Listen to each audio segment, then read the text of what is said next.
Hello बच्चों, do you know me who I am your master 9। ठीक है, yes. तो अब हम स्टार्ट करने जा रहे हैं टाइप्स ऑफ रिएक्शन। ठीक है, क्या स्टार्ट करेंगे? टाइप्स ऑफ रिएक्शन, जो कि चैप्टर 1 में आएगा आपका। ठीक है, तो टाइप्स ऑफ रिएक्शन, तो हमारे पास ज्यादा टाइप तो नहीं है। ठीक है, कौन कौन से टाइप है? Number 1 combination, number 1 is combination reaction, number 2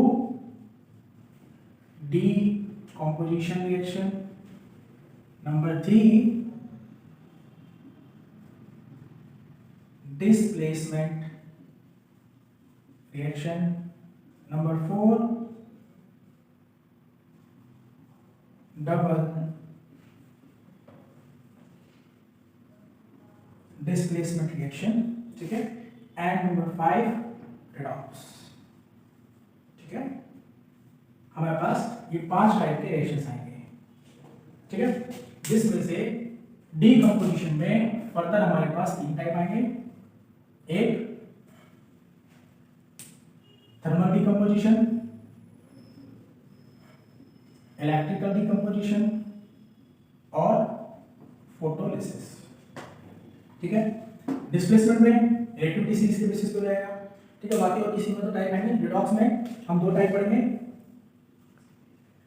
reduction और ऑक्सीडेशन। ठीक है, अभी हम स्टार्ट करेंगे सबसे पहले कॉम्बिनेशन रिएक्शन। ठीक है, अब नाम ही बता रहा है कंबाइन करना है ना, कि द प्रोसेस ऑफ कंबाइनिंग 2 और more things is called combination. ठीक है, तो जब हमने यहाँ पे क्या किया, 1 और 2 सब्सटेंस को मिलाया, ऐड किया और उसमें क्या मिल गया, एक कंपाउंड मिल गया, एक। तो इस टाइप रिएक्शंस क्या रहेंगे आपके? Combination reaction. ठीक है, अब ये रिएक्शंस क्या होते हैं? दे मे बी एक्सोथर्मिक और एंडोथर्मिक, डिपेंड करता है कि वो रिएक्शन किस उसमें जा रहा है, काइनेटिक्स में जा रहा है या फिर किस थर्मोडायनामिक्स में आएगा, वो हायर क्लासेस की बात है। ठीक है, फिर आता है हमारे पास डीकंपोजिशन। तो इसमें क्या होगा? All decomposition are endothermic, all decomposition are endothermic, मतलब सबको हीट चाहिए ही चाहिए। ठीक है, देनी किसी को नहीं है। ठीक है, अब इसमें 2 टाइप का थर्मल में क्या होगा, हम हीट करेंगे। क्या करेंगे? हीट। जैसे कि हमने क्या किया, कैल्शियम कार्बोनेट को हीट किया, उसने हमको क्या दिया बेटे? उसने दिया carbon dioxide plus calcium oxide. ठीक है, अगर मैं इसका कोई दूसरा एग्जांपल लूं तो मैं क्या लिख सकता हूं, अगर मैंने यहाँ पे लेड कार्बोनेट लिया तो मुझे क्या कंपाउंड मिलेगा? कार्बन डाइऑक्साइड तो मिलेगा, साथ में मिलेगा लेड ऑक्साइड। ठीक है, सिंपल। देन इलेक्ट्रिकल डीकंपोजिशन को क्या बोलते हैं हम? इसको हम बोलते हैं इलेक्ट्रोलिसिस। क्या बोलते हैं? इलेक्ट्रोलिसिस बोलते हैं। ठीक है, इसमें भी डीकंपोजिशन होगा और यहां से तो बहुत सारे क्वेश्चंस आते हैं। जैसे अगर मैंने H2O का इलेक्ट्रोलिसिस किया, क्या किया? इलेक्ट्रोलिसिस बाय सप्लाइंग करंट, तो मुझे यहां से क्या मिला? H2 and O2। ठीक है, जब मैंने इसको बैलेंस किया तो यहाँ पे 2 मोल्स और यहाँ पे भी 2 मोल आ गया। तो अब इसी चीज से यहाँ पे 2 टाइप के क्वेश्चंस क्या होते हैं, जनरेट होते हैं। नंबर 1 कि यहाँ पे जो रेशियो मिला प्रोडक्ट का 2:1 क्यों मिला? ठीक है, वो तो बैलेंसिंग की वजह से मिल गया। या फिर बोलेगा कि हाइड्रोजन और ऑक्सीजन का रेशियो क्या होता है, आप बता दोगे क्या रेशियो मिला? यहाँ पे 2:1 का रेशियो मिला। और फिर पूछेगा कि एनोड पे कौन लिबरेट होगा, कैथोड पे कौन लिबरेट होगा। तो हमेशा ध्यान रखो, जो मेटल्स होते हैं, जो कैटायंस होते हैं, वो किस पे लिबरेट होते हैं? कैथोड पे। ठीक है, और जो आयंस होते हैं वो किस पे होते हैं? एनोड्स पे। तो इसलिए हाइड्रोजन गैस कहां पे लिबरेट होगी? एट कैथोड, एंड ऑक्सीजन कहां पे होगा? At anode. ठीक है, तो ये 2 क्वेश्चन आएंगे यहां से।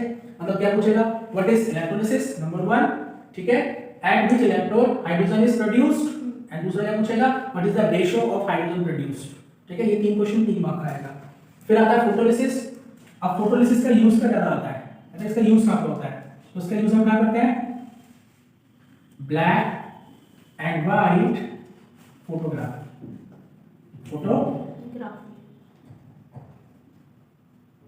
ठीक है।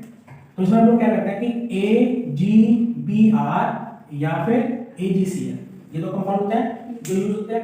अब हमने इनको क्या किया बच्चे? सनलाइट, क्या दी? धूम, क्या दी? धूम, जादू लागू किए, है ना। और क्या देगा? जादू देगा। कैसे? Ag प्रोड्यूस करेगा सॉलिड प्लस Pr2, और यहाँ पे भी Ag प्लस Cl2। ठीक है, बताओ यहाँ तो कोई दिक्कत?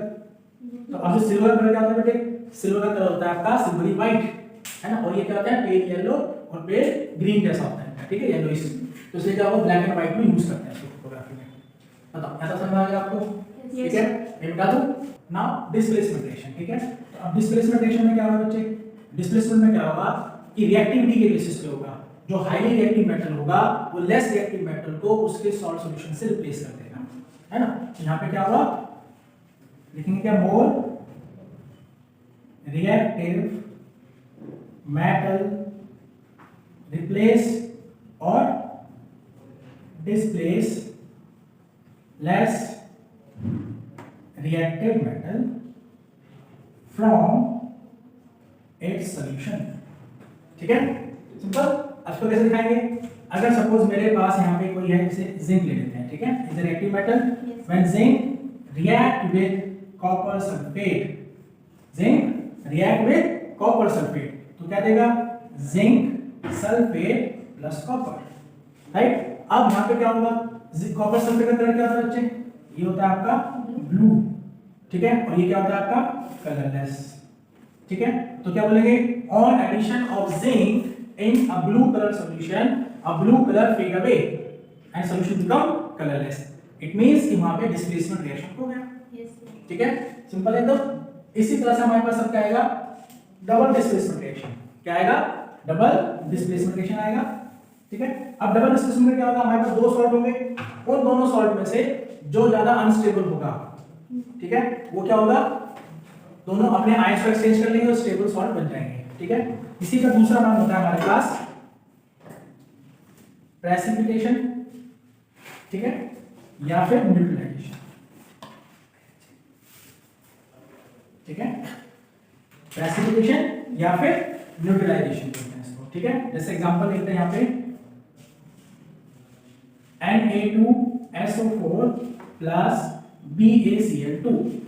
Na2SO4 कौन हो गया, सोडियम सल्फेट, और BaCl2 कौन हो गया, बेरियम क्लोराइड। दोनों ही अनस्टेबल हैं, ठीक है, और हमने इन दोनों को क्या ले लिए, एक्वस सॉल्यूशंस लिए हैं।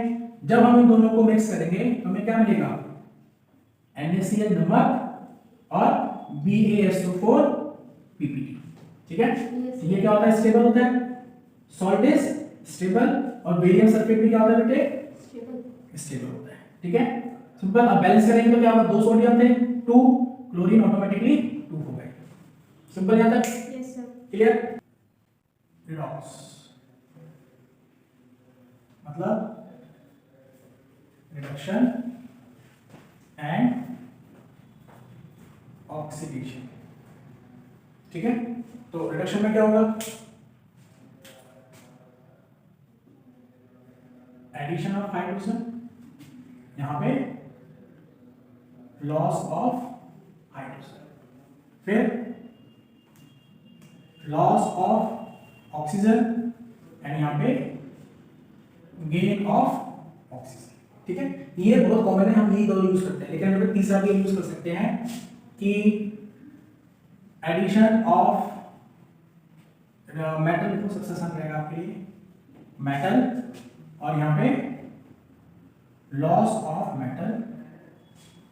अब मेटल क्यों बेटे, क्योंकि मेटल क्या करता है, इलेक्ट्रॉन रोटेट कर देता है, ठीक है, yes. या फिर एडिशन, यहां पे लॉस करेंगे, लॉस ऑफ नॉन मेटल, और यहां पे एडिशन ऑफ नॉन मेटल, ठीक है। तो ये बेसिक डेफिनेशंस हो गए, ठीक है। अब यहाँ पे जैसे कोई एग्जांपल ले लेते हैं, हम एक एग्जांपल ले लेते हैं जिसमें दोनों ही हो रहे होते हैं, ठीक है, क्योंकि रिडॉक्स क्या होता है कि when reduction and oxidation takes place simultaneously, एक साथ हो रहे होते हैं। जैसे हमने एग्जांपल लिया Cu2O plus H2 gives us Cu plus H2O, ठीक है, बैलेंस किया, यहाँ पे 2 लगा देंगे, ठीक है। अब हमने यहाँ पे क्या नोटिस किया कि कॉपर के पास पहले ऑक्सीजन था, अब ऑक्सीजन नहीं है, तो इसका मतलब दिस स्पीसीज गेट रिड्यूस्ड, क्या भाई, रिड्यूस्ड। हाइड्रोजन पहले अकेला था लेकिन उसके पास ऑक्सीजन आ गया, तो क्या बोलेंगे, हाइड्रोजन गेट ऑक्सीडाइज्ड, ठीक है, क्या बोलेंगे, हाइड्रोजन गेट ऑक्सीडाइज्ड, ठीक है। नाउ अब जिसका रिडक्शन हुआ इट विल एक्ट एज क्या बोलेंगे, ऑक्सीडाइजिंग एजेंट, ठीक है। और उसको क्या बोलेंगे, एक्ट एज रिड्यूसिंग एजेंट, ठीक है। बताओ समझ में आ गया कितना सिंपल है। और ये रिएक्शन काफी पेपर में आ भी जाता है, अगर PYQs करोगे मतलब प्रीवियस ईयर क्वेश्चंस, तो उसमें ये क्वेश्चन बहुत बार आया हुआ है, ठीक है। आई होप आपको समझ में आ गया होगा। तब तक के लिए